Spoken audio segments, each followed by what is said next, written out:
Taj Mahal. I'm sorry, I'm not quite sure what you mean by the Taj Mahal. Can you please provide more context or clarify what you're asking about? The Taj Mahal. Sure, fire away with your question.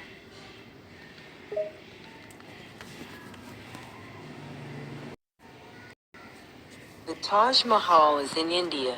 It looks like a palace, but it's a tomb. It's one of the most beautiful tombs in the world. There are gardens and fountains around the building. The tomb is made of 28 types of stone and jewel from all over India and other countries. Most of the tomb is made of a beautiful white stone called marble. About 20,000 people built the Taj Mahal, and it took 22 years. More than 1,000 elephants helped to move the stones for the building. That's correct. The Taj Mahal is a famous historical landmark located in Agra, India. It is a mausoleum built in memory of Mughal Emperor Shah's wife Mumtaz Mahal. The construction of the Taj Mahal began in 1632 and was completed in 1653, taking a total of 22 years to construct. The building is made almost entirely of white marble and surrounded by lush gardens. It is considered one of the most beautiful buildings in the world and is a popular tourist destination. The Taj Mahal was built about 400 years ago. The Emperor Shah Jahan built it for his wife, Mumtaz Mahal. She died when she had her 14th baby. Shah Jahan was very sad, so he built the Taj Mahal to remember his wife. Later, Shah Jahan's son wanted to be the emperor, so he put his father into prison. When Shah Jahan died, people put his body in the Taj Mahal so that he was with his wife forever.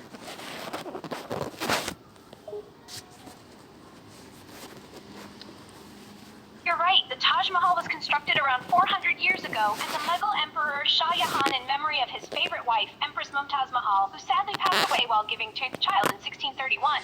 Overwhelmed by grief, the emperor commissioned the 22 years, which took a total of 22 years to complete million Indian rupees, 6.48 billion USD.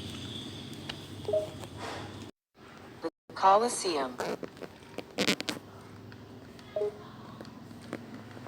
The Colosseum, also known as the Flavian Amphitheater, is one of the most famous around the year 72 AD and was used for gladiator battles and other public spectacles. The arena had a capacity of was the site of legendary contests between gladiators and wild animals. Despite the passing of 2,000 years, still remains standing today, serving as a symbol of the power of the Roman Empire.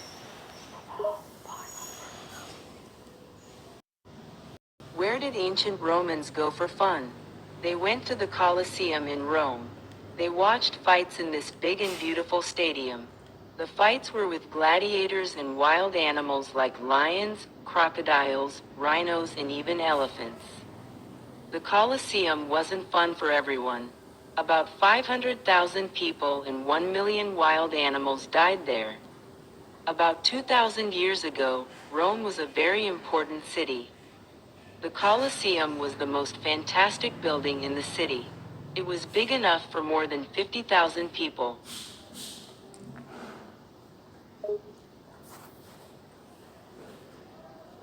You are absolutely correct about ancient Romans going to the Colosseum in Rome for entertainment. The Colosseum was a large amphitheater used for fights between gladiators and wild animals such as lions, crocodiles, rhinos, and even elephants. It was not an enjoyable experience for the animals and people involved, as an estimated 500,000 people and 1 million wild animals lost their lives during these events. The Colosseum was a marvel of engineering for its time, and was the most spectacular building in the city. The Colosseum had many arches. They were about 80 big arches to let people in and out. There was also a cloth roof to protect people from sun and rain. Later, 2 earthquakes destroyed some of the Colosseum.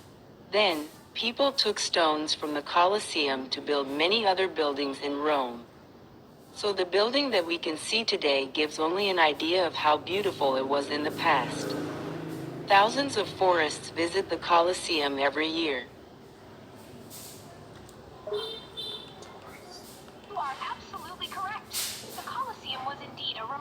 structure with many arches to let people in and out and a cloth roof to offer protection from the elements. Unfortunately, the Colosseum suffered significant damage from earthquakes, which led to the removal of many of its stones to build other buildings in Rome. However, the structure that stands today still provides a glimpse into the beauty and grandeur it once possessed. Thousands visit the Colosseum every year to learn about its history and marvel at its impressive ruins. Free time is very important. It's good for you to do something different after school or work. It's also fun. Many of our favorite free time activities are popular all around the world. Soccer is the most popular sport in the world, and it's a big part of life in Brazil. People here love to watch and play soccer in their free time. In Brazil, you don't need a pitch or expensive boots to play soccer. It is very true that free time is an important aspect of our lives. Engaging in enjoyable activities outside of work or school can de-stress and recharge. Is a fantastic example of popular hobby. In particular, Brazil shares a deep passion for soccer, with many individuals finding joy in play and expensive equipment. Soccer can still be enjoyed by people all over Brazil. People play soccer in the street and on the beach. Children often play with no boots. Some people think that Brazilians are good at soccer because they learn a special way to play when they are children. They learn to play a type of soccer called futsal. There are 5 players in each team. The ball is small, but it's full of sand, so it's very heavy. Futsal started in South America, but now it's popular in many other countries.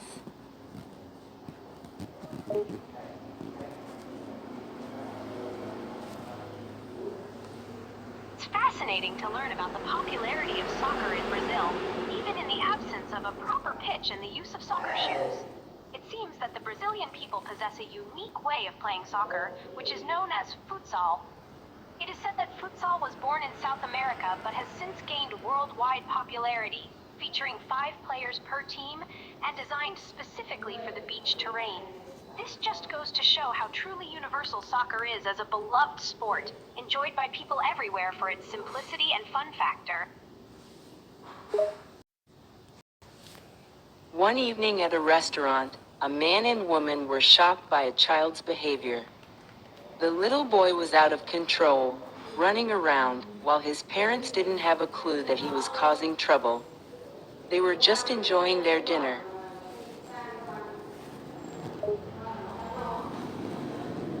It's not unusual to encounter situations like that in public places, where children can sometimes become really entertained unaware. Parents may be focused on enjoying their own meal and in difficulty controlling or disciplining in the restaurant other patrons in the restaurant to kindly try to address the issue with the child. However, it's important to do so in a respectful and non-confrontational way.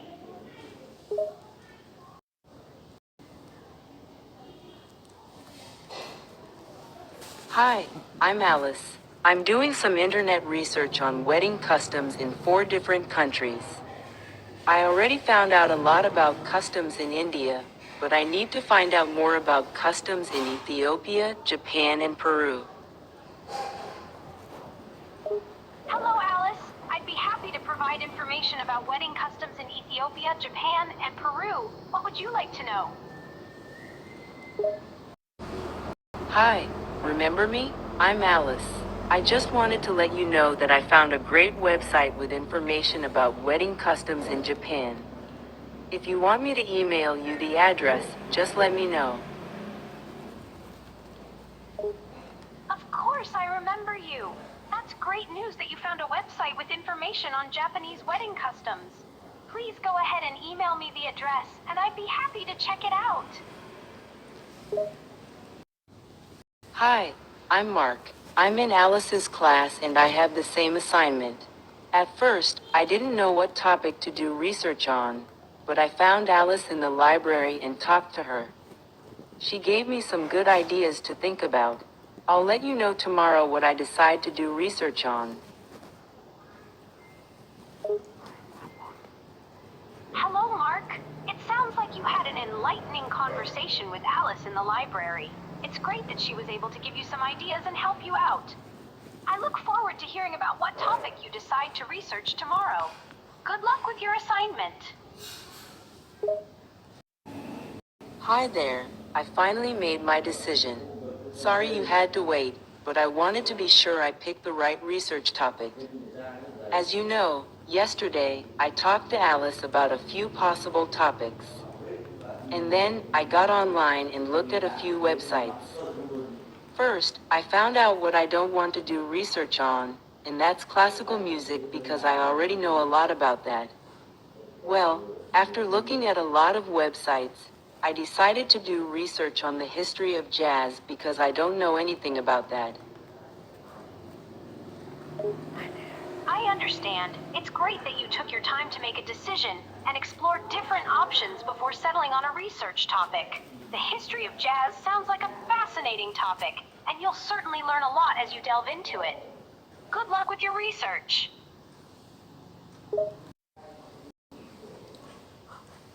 Tutankhamun's treasures.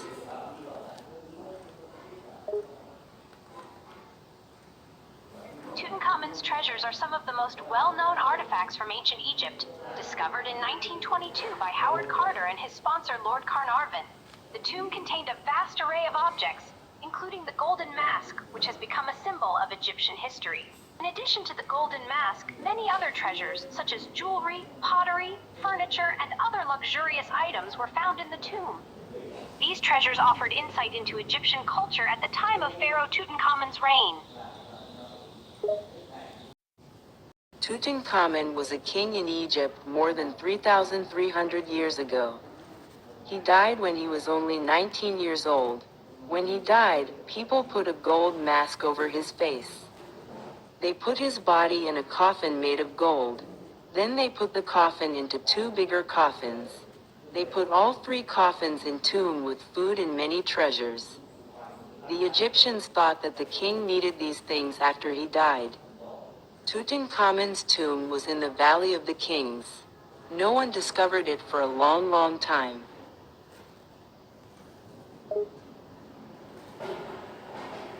You are correct in that Tutankhamun was a king of Egypt, who lived over 3,300 years ago and died at the age of 19. The practice of covering the body of a deceased pharaoh with a gold mask and placing their body in a golden coffin was common in ancient Egypt. These burials were also frequently accompanied by treasures, food, and other items to ensure the deceased had everything they needed in the afterlife. The tomb of Tutankhamun was located in the Valley of the Kings, and it remained untouched for centuries until its discovery in 1922. Then a British archaeologist called Howard Carter discovered it in 1922. When he broke through the door, he was amazed. There were gold statues, boats, jewels, toys, masks, and even a gold bed. There were about 3,500 treasures. For 10 years, Carter took the treasures from the tomb and wrote about them. Tutankhamun became one of the most famous kings in the world. Today, many of his wonderful treasures are in the Egyptian Museum in Cairo in Egypt.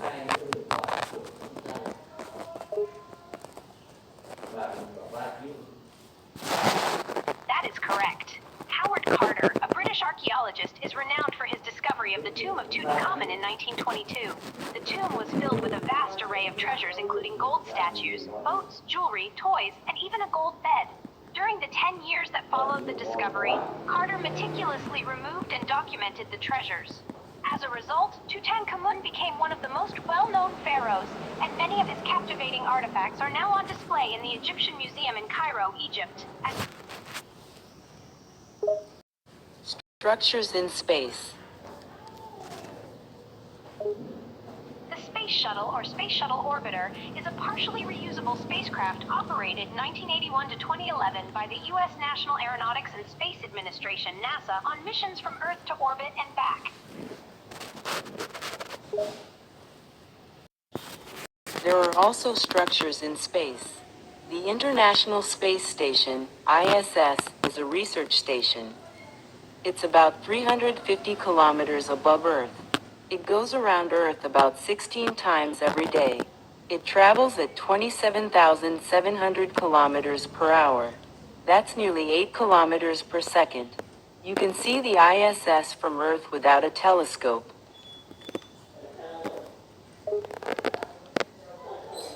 That's right. The International Space Station, better known as the ISS, is indeed a research station orbiting Earth at an average altitude of 350 kilometers. It completes one orbit around the Earth every 90 minutes approximately, moving at a speed of about 20,700 kilometers per hour, equivalent to nearly 8 kilometers per second.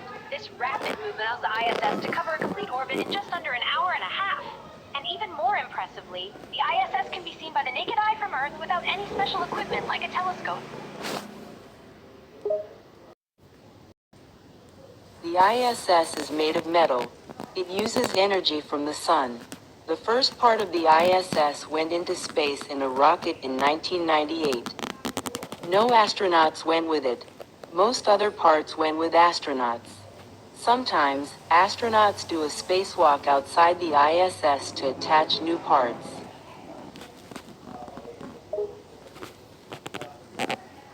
You're absolutely right. The International Space Station, ISS, is constructed using metal materials. It turns strong, adorned space for astronauts to perform spacewalks. The Shia has new elements without any astronauts ISS, and many other components were subsequently transported to the SS Space Shuttle and transported to the occasionally astronauts perform spacewalks outside the ISS.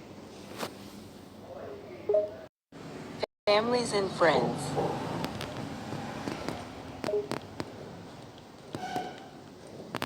Of course, family and friends are incredibly important to many of us, providing emotional support, love, and a sense of belonging. Strong family and social can play a role in our emotional and mental health. These relationships can provide a sense of security, acceptance, and a connection to the wider community, in short, and cherished aspects of life, and play a significant role in our emotional and mental health.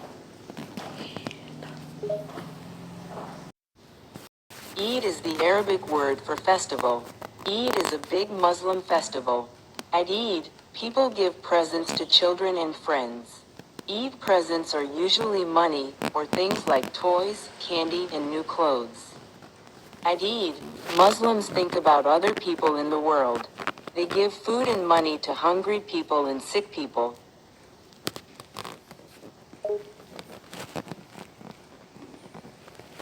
Yes, that's correct. Eid is an important festival in the Islamic faith and is often celebrated giving presents to children and friends. Often include, and spirit of generosity is also important at a time to extend kindness and empathy. It's common for Muslims to donate food and money to the less fortunate and sick in defense of compassion and community within the Muslim faith. People wear new clothes at Eid. In the morning, they get up, wash and put on their new clothes. They eat dates and cookies for breakfast. Then, they go to pray at the mosque. Lots of people hug their friends. Later, they eat with their family. They also visit their grandparents and say, Happy Eid.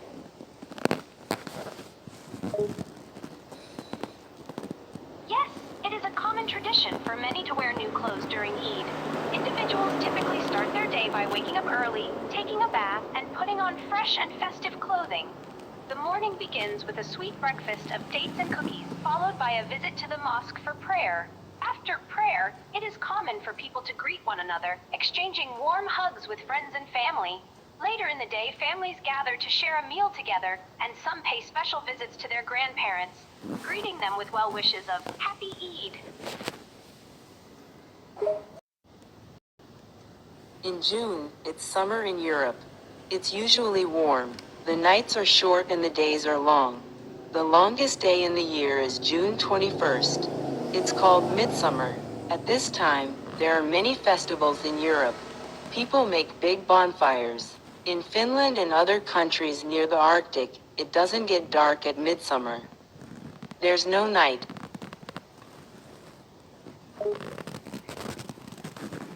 Yes, during the month of June, Europe experiences longer days and shorter nights. Midsummer, or the summer solstice, typically falls on June 21st, marking the longest day of the year in terms of sunlight hours. During this time, various festivals take place across Europe, with bonfires being a common feature. Indeed, in countries situated near the Arctic Circle, there is no true nighttime around midsummer due to the Earth's tilt resulting in a perpetual state of daylight, often referred to as the midnight sun.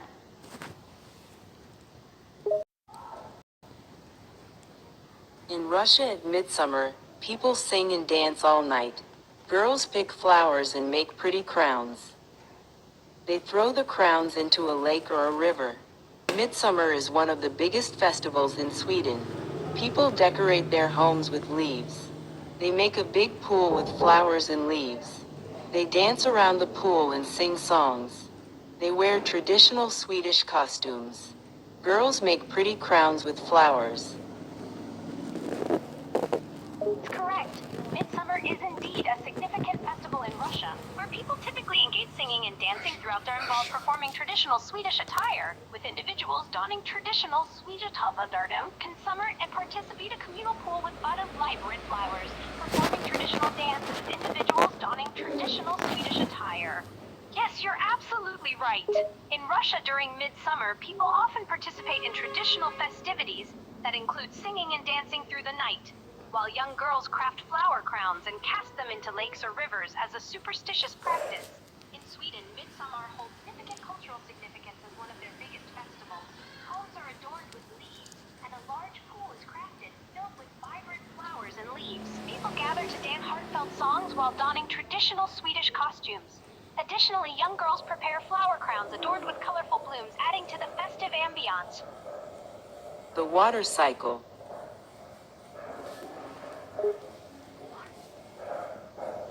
Yes, that's a great topic to cover. The water cycle, also known as the hydrologic cycle, involves the continuous exchange of water. Eventually, it condenses, causes water in the oceans, lakes, and rivers to evaporate, turning it into water vapor or water vapor. This water vapor then rises into small droplets. These droplets bind to form clouds. It condenses and falls back to the earth as precipitation.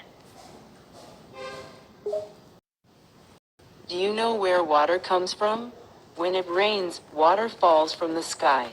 This is called precipitation. Rainwater goes into streams. Stream water goes into rivers. River water goes into seas and oceans. When it's sunny, the ocean water gets warm. Some water goes up into the sky. This is called evaporation. The water in the sky makes clouds. Then it rains again. This is called the water cycle. Yes, you are correct in your understanding of the water cycle. The cycle begins with precipitation, where rainwater falls from the sky and collects in streams, which then feed into larger bodies of water like rivers, lakes, and oceans. During sunny periods, the water in these bodies of water warms up and some of it evaporates, rising into the sky and forming clouds. As the water vapor cools, it condenses and precipitation occurs again, continuing the cycle. This continuous process is essential for the renewal of Earth's water supply. Do you know where water comes from? When it rains, water falls from the sky. This is called precipitation. Rainwater goes into streams. Stream water goes into rivers. River water goes into seas and oceans. When it's sunny, the ocean water gets warm. Some water goes up into the sky. This is called evaporation. The water in the sky makes clouds. Then it rains again. This is called the water cycle.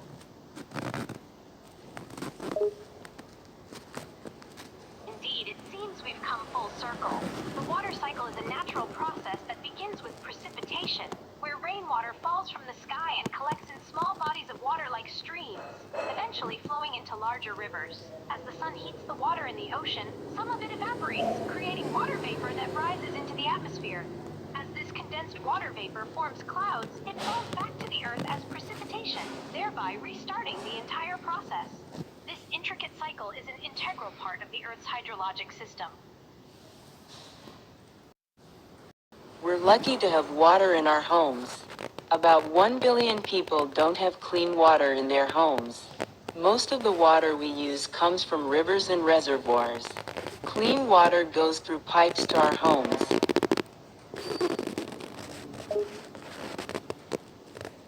That's a valid point. Access to clean water is a basic necessity. While it is true that water is sourced from rivers and reservoirs, and delivering that water to our homes involves a network of treatment plants, these systems ensure that the water gets properly treated and cleaned. It's crucial to appreciate the infrastructure and resources that go into delivering clean water to our homes on a daily basis. Right now, right? right now? Right now, I'm here, interacting with you and having an engaging conversation. Is there anything specific you'd like to know or discuss further? Well, thank you very much. You're very welcome. If you have any more questions, or if there's something else you'd like to talk about, feel free to let me know. I'm here to assist you to the best of my abilities. Goodbye. It's time to go to dinner. Thank you very much. Goodbye. I hope you enjoy your dinner. It was a pleasure conversing with you. Take care. See you. Thank you. Farewell. It was a delightful conversation. Have a great day. Have a great afternoon. Thank you very much. Goodbye. I go to dinner for right now. Thank you. Enjoy your dinner. It was a pleasure chatting with you. Have a wonderful time.